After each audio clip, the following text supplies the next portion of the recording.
Yes we are live now. This is Shivani Singh from examination. हम discuss करेंगे। So friends, यहाँ पर आज जो है हम स्पेशल सेशन लेके आए हैं झारखंड टेट, ठीक है, झारखंड शिक्षक पात्रता परीक्षा 2024 की प्रिपरेशन कंटिन्यू कर रहे हैं सीडीपी की। सो यहाँ पर देखो सीडीपी की जो आज क्लासेज है, प्रैक्टिस जो सेट है वो है 10। इससे पहले जो है 9 मैंने कंप्लीट करा दिया, ठीक है। और भाई सीडीपी के प्रीवियस क्वेश्चन पेपर करेंगे और ये जो है यहाँ पर आपकी पेपर फर्स्ट एंड पेपर 2 दोनों ही एग्जाम्स के लिए काफ़ी इंपॉर्टेंट सेशन होगा बाय शिवानी सिंह, ठीक है। तो चलिए फिर यहाँ पर जो है अब हम आगे बढ़ते हैं फर्स्ट क्वेश्चंस पर। काफ़ी इंपॉर्टेंट यहाँ पर जो है ये क्वेश्चंस आपके रहेंगे और बहुत इंपॉर्टेंट क्वेश्चंस है, ठीक है। आप ध्यान से यहाँ पे देखो, स्क्रीन पर फर्स्ट क्वेश्चंस जो है आपके सामने है और सीडीपी की हम यहाँ पे जो है प्रिपरेशन करेंगे आज, ठीक है। आज हम यहाँ पे special Jharkhand TET CDP preparation करेंगे और इसमें फर्स्ट क्वेश्चन से समावेशी शिक्षा। समावेशी शिक्षा क्या होता है? पहले समावेशी शिक्षा का मतलब समझो। देखो समावेशी शिक्षा का मतलब ये होता है जिसमें कि सभी बच्चों को समान रूप से शिक्षा दी जाती है, ठीक है। वो चाहे किसी भी वर्ग का हो, किसी भी धर्म का हो, या फिर वो चाहे प्रतिभाशाली बच्चा हो, चाहे मंदबुद्धि का हो, या फिर यहाँ पर सामान्य बुद्धि का हो, जड़ बुद्धि का हो, ठीक है, किसी भी कैटेगरी का बच्चा हो, ठीक है, कैसे भी क्षेत्रीय भाषा का हो, किसी भी वातावरण से आया हुआ हो, ठीक है, सभी को एक साथ, ठीक है, सबको जो है एक साथ शिक्षा देना, वही क्या कहलाता है? समावेशी शिक्षा कहलाता है। बिल्कुल मैंने आपको अपनी सिंपली लैंग्वेज में यहाँ पे जो है समझाने की कोशिश की। अब अगर हम इस क्वेश्चन को देखें, देखो ऑप्शन से कक्षा कक्ष में विविधता मनाती है, कड़ाई के साथ प्रवेश प्रक्रियाओं को प्रोत्साहित करती है, या फिर तथ्यों के मतारोपण को समावेशित करती है, या फिर हाशिए के समूह से शिक्षकों को समावेशित करती है। तो भाई समावेशी शिक्षा का मतलब मैंने भी आपको बताया। तो आप मुझे बताइए, क्या ये कड़ाई के साथ में प्रवेश प्रक्रियाओं को प्रोत्साहित करती है? तो कड़ाई जो ये वर्ड्स होगा ना, ये आपका यहाँ पर भाई क्या होगा? निगेटिव टैग वर्ड्स होगा। क्या होगा? कड़ाई जो वर्ड्स है ये आपका निगेटिव टैग वर्ड्स होगा। अगर इस तरह के वर्ड्स आएंगे ना तो ये निगेटिव टैग वर्ड्स होंगे आपके, ठीक है। जो भी टेट के एग्जाम्स होते हैं वो चाहे किसी भी स्टेट का हो, ठीक है, तो इस तरह के वर्ड्स आपके जो है टेट में क्या होते हैं, ये पेडागोगी में स्पेशल सीडीपी में ये आपके निगेटिव होगा। तो कड़ाई से थोड़ा ही ना हमें बच्चे के साथ में पेश आना है, बल्कि हमें तो बिल्कुल एक बहुत ही बेहतरीन, एक बहुत अच्छा यहाँ पे जो है उनके साथ में व्यवहार करना है, जिससे कि बच्चा हमारे साथ में जुड़े और अच्छे से यहाँ पे, ठीक है, चीज़ों को सीखे और पढ़े और रुचि ले, ठीक है। अगर यहाँ पर देखें, तथ्यों के मतारोपण को समावेशित करती है। भाई तथ्यों के मतारोपण को समावेशित नहीं करती है समावेशी शिक्षा। हाशिए के समूह से शिक्षकों को समावेशित करती है। भाई क्या बात है, शिक्षकों की बात थोड़ा ही ना हुई है, हमें तो अपने बच्चों को यहाँ पे देखना है, अपने जो हमारे स्टूडेंट्स है, ठीक है। भाई एक टीचर्स के लिए जो स्टूडेंट्स होते हैं वो सब बच्चे ही होते हैं, ओके। तो यहाँ पर शिक्षकों को समावेशित क्यों करेगी समावेशी शिक्षा, है ना।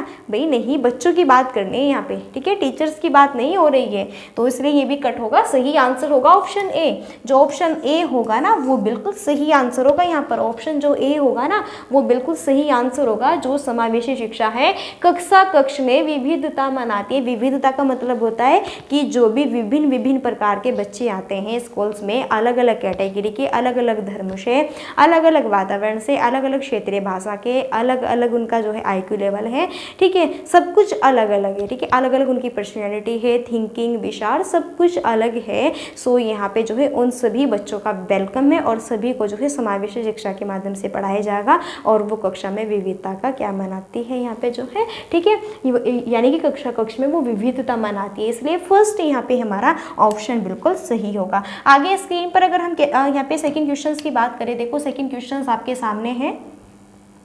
कक्षा कक्ष में ध्यान न देने वाले बच्चे से निपटने का निम्नलिखित में से कौन सा मार्ग सबसे उत्तम होगा, सर्वोत्कृष्ट होगा?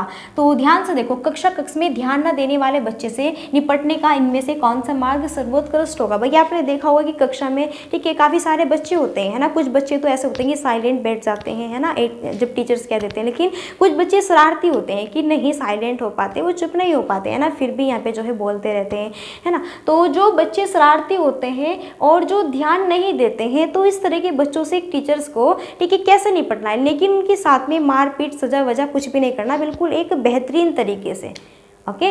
तो अब ऑप्शंस बिल्कुल ही आपके सामने है और इसमें कुछ नहीं, सिंपल से है सारे। देखो, बच्चे को ध्यान पर केंद्रित करने में समर्थ बनाने हैं तो उसे काम करते वक्त खड़े रहने की अनुमति देना, या फिर बच्चे को बारंबार ब्रेक देना ताकि उसके ध्यान में ताजगी आए, या फिर यहाँ पे कहे कक्षा के सामने बारंबार किच करना ताकि बच्चे समझे, या फिर बच्चे को सर्वाधिक यहाँ पे विमनस्कता न्यून क्षेत्र में बैठने को क्या करना देना। तो बाप यहाँ पे बताइए इसका सही आंसर्स किया होगा। कक्षा कक्ष में ध्यान न देने वाले जब स्टूडेंट्स होते हैं तो उनसे निपटने का सबसे सही मार्ग एक टीचर्स को क्या अपनाना चाहिए। तो पहले तो अगर हम फर्स्ट ऑप्शन को देखें कि बच्चे अगर ध्यान नहीं दे रहे हैं तो आप उन्हें क्या करें, आप उसे काम करते वक्त खड़े रहने की अनुमति दें। नहीं, आप ये बोलोगे उस बच्चे को कि जब भी आप काम करोगे ना अपनी कक्षा में, ठीक है, तब भी आप काम खड़े होकर करेगी, ये आपकी सजा है। तो ये तो सजा ही हुई, जो कि मैंने आपको क्या कहा था कि बिल्कुल ये तो बातें नहीं करनी है सजा वजा वाली, इसलिए ये ऑप्शन तो कट होगा, ठीक है, ये इसलिए ऑप्शन यहाँ पे कट हो जाएगा।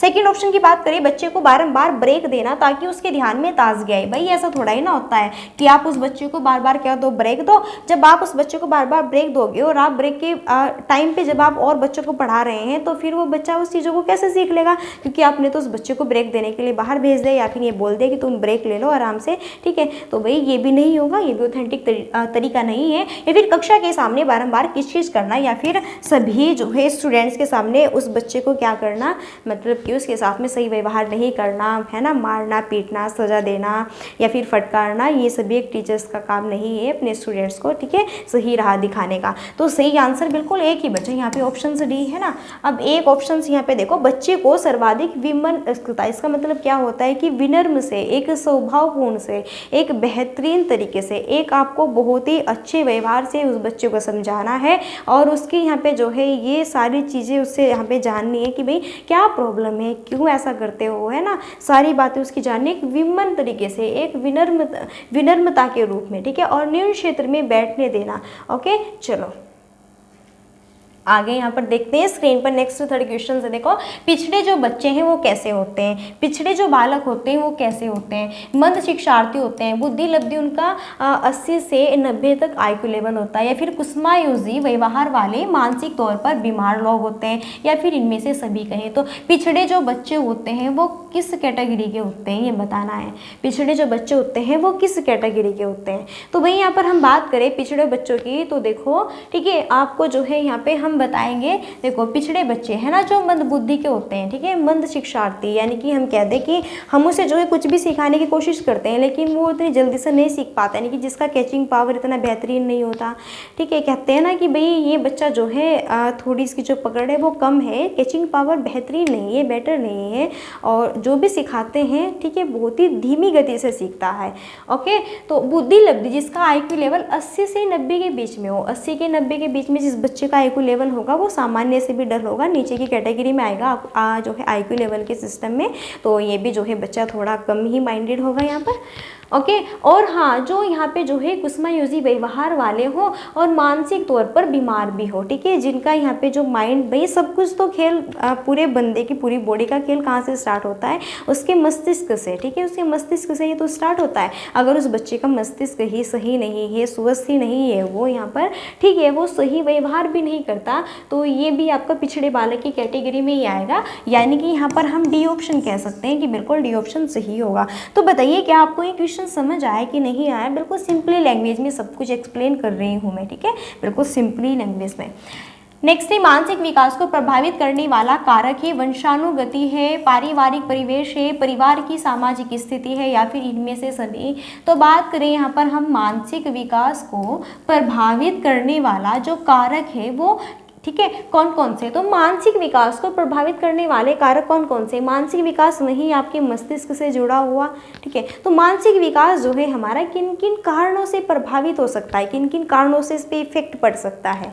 ओके, तो भाई अगर हम बात करें यहाँ पर, देखो वंशानुगति, बिल्कुल आपकी जो हेरिडिटी है उसका भी फर्क पड़ता है। बाकी आपका जो पारिवारिक परिवेश है उसका भी फर्क पड़ता है, जो पारिवारिक की सामाजिक स्थिति है ना। देखो, आपने कभी देखा होगा कि किसी फैमिली की जो यहाँ पे स्थिति होती है, सामाजिक स्थिति काफ़ी डल होती है ना, कि मतलब कि घर पे जो है छोटे बच्चे होते हैं लेकिन घर पे जो है उनके सामने लड़ाई झगड़ा, है ना, दंगा, ये सब होता रहता है ना। कुछ भाई फैमिली जैसे होते हैं बीबी गाँव में या फिर सिटी में भी, देखो सभी तरह के बंदे होते हैं, ठीक है, कोई अच्छा नहीं होता, कोई बुरा नहीं होता, सभी तरह के बंदे हैं। तो कुछ बंदे ऐसे होते हैं, कुछ फैमिलीज भी ऐसी होती है कि वो बच्चों की भी यहाँ पे जो है ये नहीं देखते कि यहाँ कि भाई बच्चे के फ्यूचर पर, बच्चे की लाइफ पर क्या प्रभाव पड़ेगा, लेकिन वो जो है पेरेंट्स अपने अपने आपस में पेरेंट्स लड़ते रहते हैं कि मम्मी पापा ही लड़ रहे हैं बच्चे के, या फिर जो है बड़े बुजुर्ग लड़ रहे हैं, या फिर घर पे जो है जितने भी फैमिलीज़ के बंदे आपस में लड़ते रहते हैं, या फिर गाली वाली देते हैं, ठीक है। इन सब की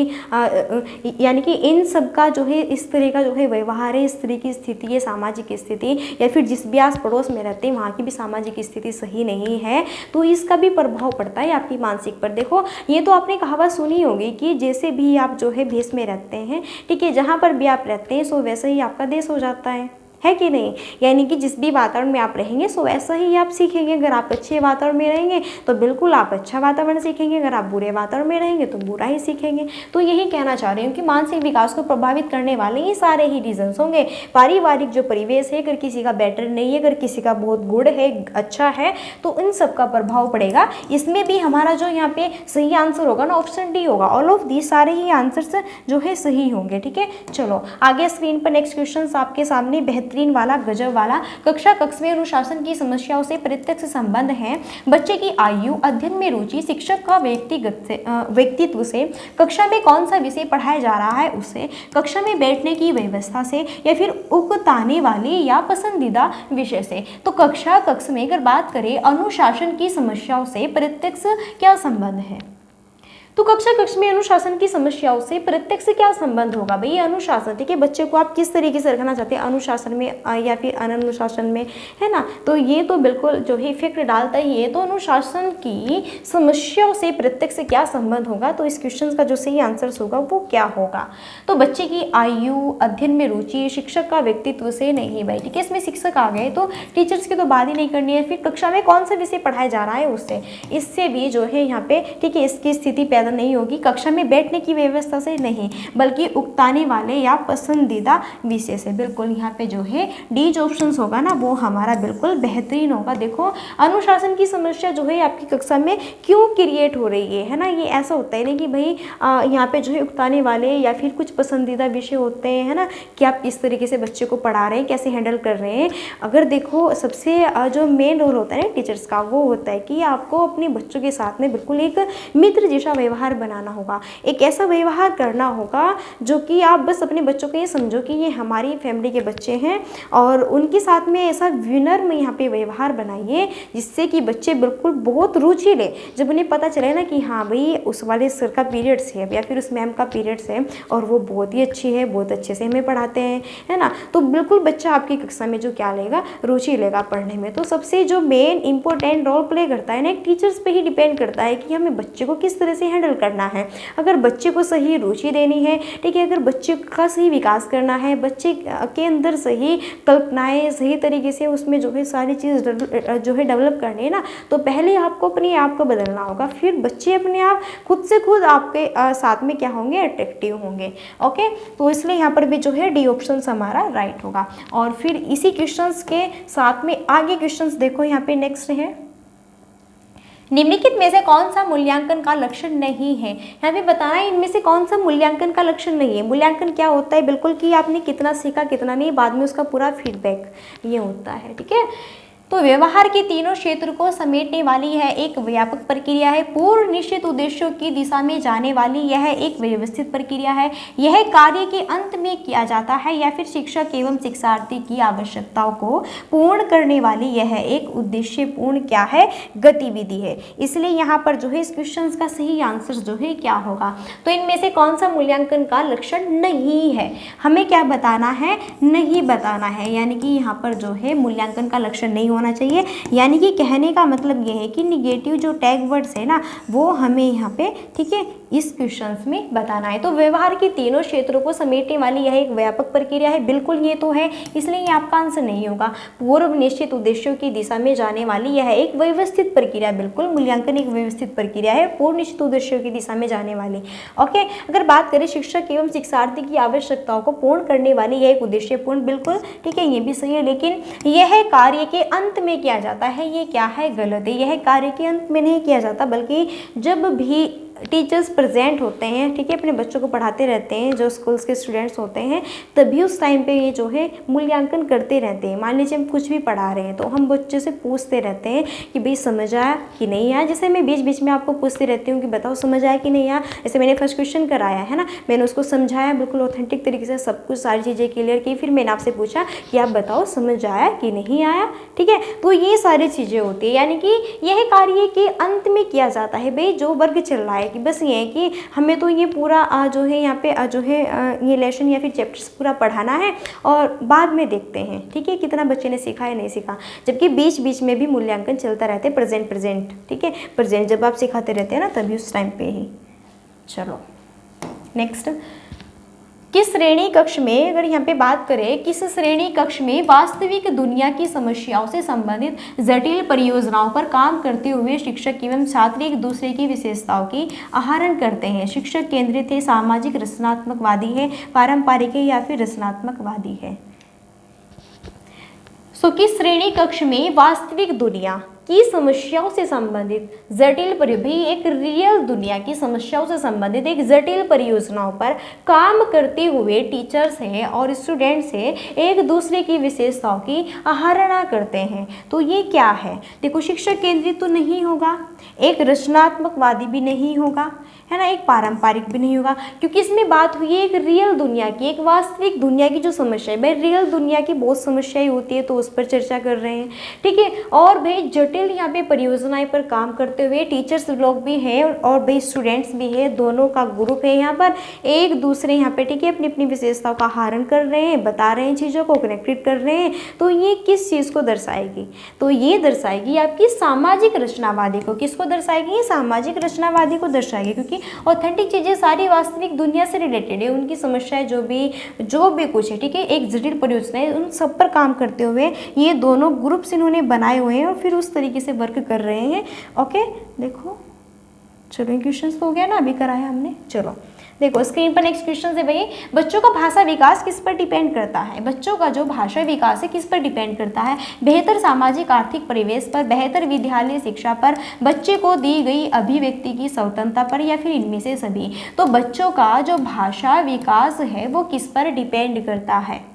बच्चों का जो भाषा विकास है, बिल्कुल जो बच्चे भाषा सीखते हैं, ठीक है, वो किस पर डिपेंड करेगा? सिंपली सा क्वेश्चन है एंड बहुत ही बेसिक क्वेश्चन है। तो बेहतर सामाजिक आर्थिक, देखो भाई बच्चा जिस भी सामाजिक आर्थिक परिवेश में रहता है, बिल्कुल उसका ऑथेंटिक यहाँ पे जो है प्रभाव पड़ेगा। क्यों नहीं पड़ेगा? मैंने वही बताई चीज़ें आपको, जो भी बताई थी पीछे की, अगर अच्छा समाज है तो अच्छा प्रभाव पड़ेगा और बुरा समाज है, ठीक है, तो बुरा प्रभाव पड़ेगा, है ना। बेहतर विद्यालय शिक्षा पर, अगर आप जिस भी विद्यालय में जाते हैं, एक बहुत ही बेहतरीन विद्यालय, तो बच्चे का जो डेवलप होगा ये बेहतरीन होगा। लेकिन अगर आप इस विद्यालय, ठीक है, अगर आप इस तरह के विद्यालय में जाते हैं जहाँ पर आपको सही तरीके से अहमियत नहीं दी जाती, ना सही तरीके से आपको एजुकेशन प्रोवाइड कराई जा रही है, तो वहाँ पर आपका जो डेवलप होगा बेहतरीन नहीं देगा। देखो कि मानो दो बच्चे हैं, क्या है, दो बच्चे, एक बच्चा जो है दूसरे स्कूल्स में जाता है और आप दूसरे स्कूल्स में जाते हैं। मान लीजिए कि आप जो है एक डल स्कूल्स में जाते हैं जो कि क्या है, काफ़ी जो है इतना बेहतरीन नहीं है, और जो दूसरा बच्चा है वो बहुत ही बढ़िया स्कूल में एंड उसमें सारी सुविधाएं हैं।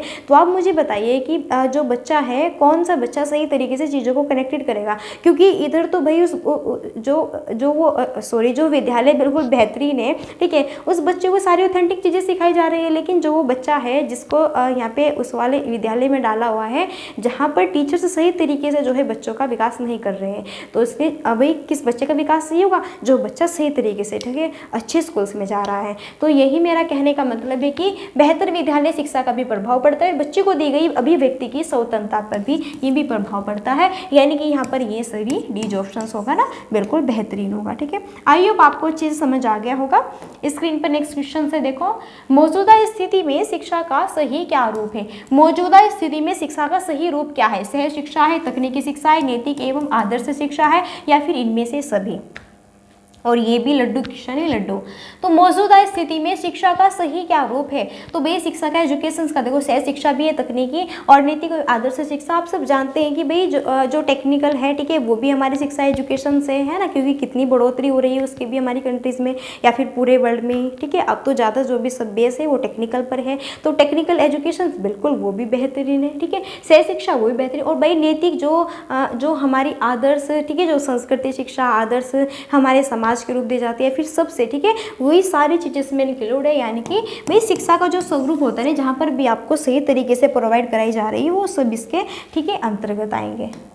चलो यहाँ पर जो है ये क्वेश्चन बेहतरीन है कि जेम्स लेग नियम के अनुसार बताना है हमारा संवेगात्मक अनुभव किस पर डिपेंड करता है? विश्व के प्रत्यक्षकरण पर, अन्य संवेगात्मक अनुभवों में प्रत्यक्षकरण पर, हमारे शारीरिक लक्षणों के प्रत्यक्षकरण पर, या फिर इनमें से कोई नहीं। तो जेम्स लेग नियम के अनुसार हमारा जो संवेगात्मक अनुभव है वो किस पर डिपेंड करता है? तो हमें जेम्स लेग नियम के अनुसार बताने, अपने थ्रू नहीं बताना है, ठीक है। सो यहाँ पर जो इस क्वेश्चन का सही आंसर होगा गाइज वो होगा ऑप्शन सी, ये हमारे शारीरिक, जो हमारा फिजिकल है, ठीक है, शारीरिक लक्षणों के प्रत्यक्षकरण में जो है ये प्रभाव डालता है। इसलिए यहाँ पर इसका जो सही आंसर होगा क्या होगा? ऑप्शन सी होगा। आगे स्क्रीन पर क्वेश्चन, ये भी क्वेश्चन इंपॉर्टेंट क्वेश्चन है और जो है बेहतरीन है। शिक्षिका अपने प्रश्नों के उत्तर स्वयं कभी नहीं देती, वे अपने छात्रों को उत्तर सुझाने के लिए उत्साहित करती है, समूह चर्चा करवाती है और तत्वाधान शिक्षण अपनाती है। तो यह उपागम किस सिद्धांत पर जो है आधारित है?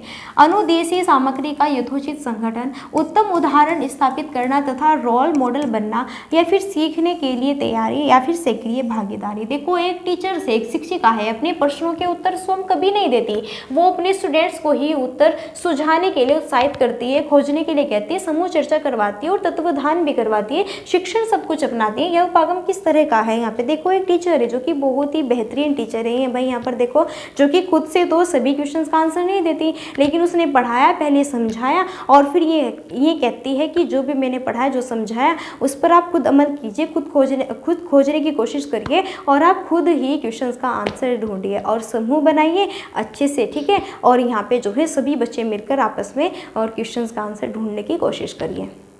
तो ये किस चीज़ को यहाँ पे बढ़ावा दे रही है?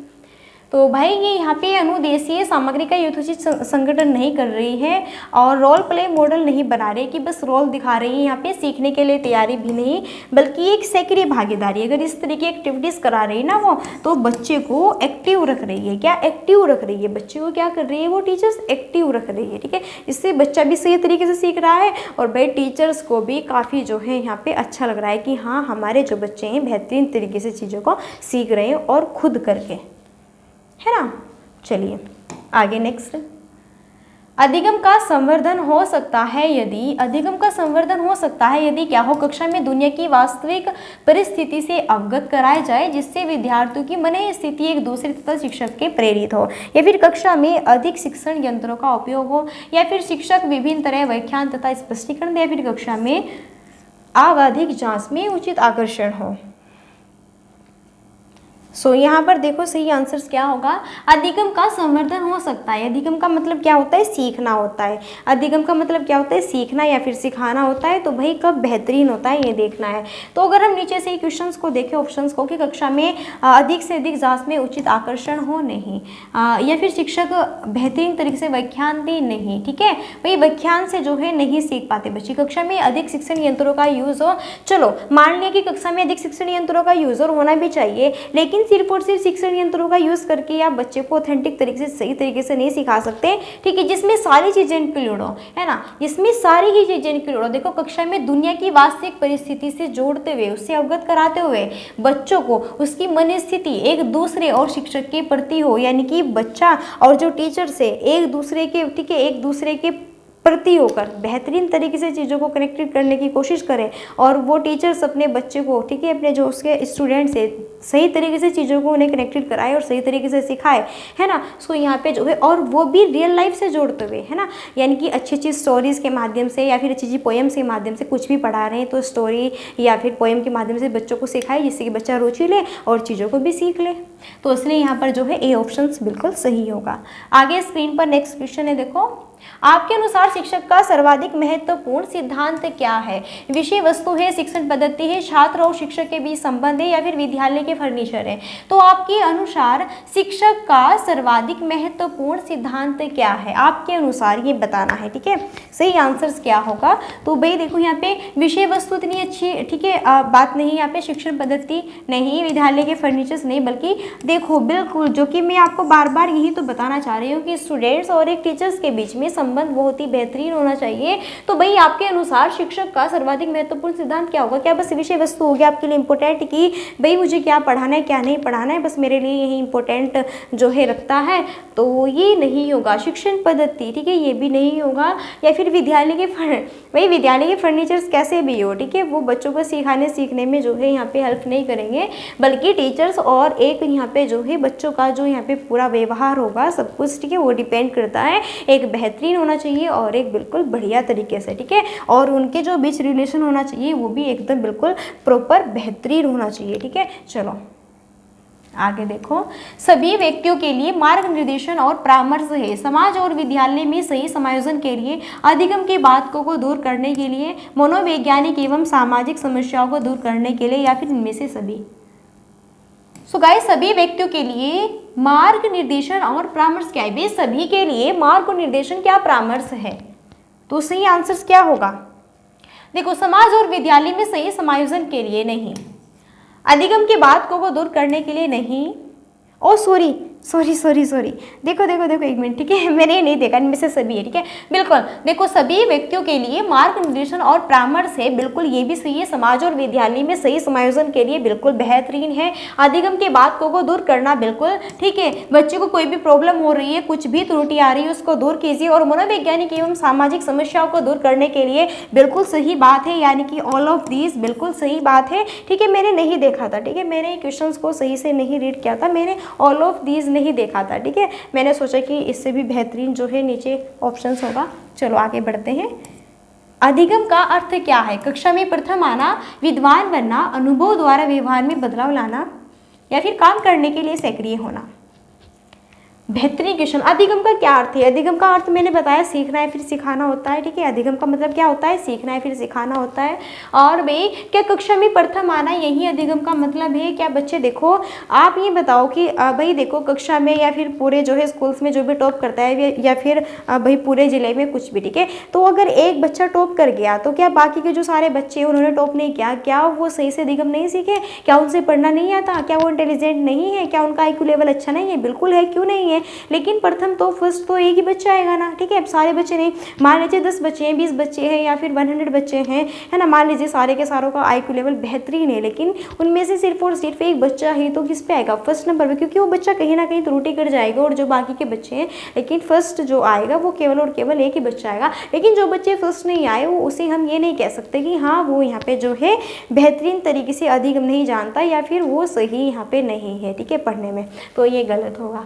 तो अधिगम का अर्थ क्या है? देखो, विद्वान बनना नहीं, ठीक है, ये भी अधिगम का अर्थ नहीं है। काम करने के लिए सक्रिय होना नहीं, बल्कि अनुभव के द्वारा क्या करना? व्यवहार में बदलाव लाना। एक्सपीरियंस के द्वारा व्यवहार में क्या लाना? बदलाव लाना, और एक अच्छा तरीका सीखना और एक बेहतरीन तरीके से चीज़ों को कनेक्टेड करना, जिससे कि सही तरीके से चीज़ों को सीखें, ठीक है। तो देखो, अधिगम का मतलब सिर्फ और सिर्फ विद्वान बनना भी नहीं होता कि हाँ भाई मुझे तो विद्वान बनना है इसलिए मैं अधिगम कर रहा हूँ। क्यों भाई? अगर तुम विद्वान नहीं बनोगे तो क्या अधिगम तुम्हारा, ठीक है, काम नहीं आएगा? तो अधिगम सीखना सिखाना, ठीक है, ये तो भाई काम आता है पूरी लाइफ के लिए। तो ये नहीं कि हाँ विद्वान बनेंगे तभी काम आएगा, या फिर कक्षा में हम फर्स्ट आएंगे बस, ठीक है, तो ही वो बच्चा विद्वान होगा, या फिर हम जो है कोई भी वर्क करेंगे और उसमें बस एक्टिव रहेंगे तो विद्वान होंगे, नहीं, ठीक है। बल्कि हम अपने एक्सपीरियंस से, अपने अनुभव के, ठीक है, रूप से जोड़ते हुए चीज़ों को अपने व्यवहार में बदलाव लाएंगे, जो भी है ना वो चेंजमेंट करेंगे, वो क्या होगा? व्यवहार होगा। सो ये 50 क्वेश्चंस थे यहाँ पर, ओके। और आप यहाँ पर भी देख सकते हैं, ये भी बेहतरीन जो है यहाँ पे, ठीक है, एक सेशन है। और मैं बता दूँ ये जो है स्पेशल यहाँ पे SSC GD कांस्टेबल एग्जाम्स का है। देखो, अगर कोई भी बच्ची आप लोगों में से SSC GD की भी प्रिपरेशन कर रहे हैं तो बेस की मैं प्रिपरेशन करा रही हूँ स्पेशल GK GS की बेहतरीन तरीके से, तो आप इसको भी देख सकते हैं क्लासेस को कंटिन्यू, ओके। तो चलिए यहाँ पर यहाँ पर जो है आज हमने क्या पढ़ा, स्पेशल झारखंड शिक्षक पात्रता परीक्षा 2024 की CDP previous question paper first और सेकंड, ये प्रैक्टिस सेशन हमारा 10 है। और भाई मैंने बेहतरीन तरीके से करा है, बस आप मुझे कमेंट बॉक्स में ये बताएं कि आपने कितना पढ़ा, कि आपकी समझ आया कि नहीं आया। ओके बस ठीक है, ये मेन यहाँ पे जो है रहता है कि भाई आपकी समझ आए कि नहीं आया, बस ये बताइए। तो फिर इसी जो है यहाँ पे ठीक है, इसी यहाँ पे जो है बात से ठीक है, अब हम अपनी वाणी को विराम देते हैं और भाई मिलते हैं नेक्स्ट सेशन में। और तब तक के लिए so thanks for watching, study and bye bye, take care.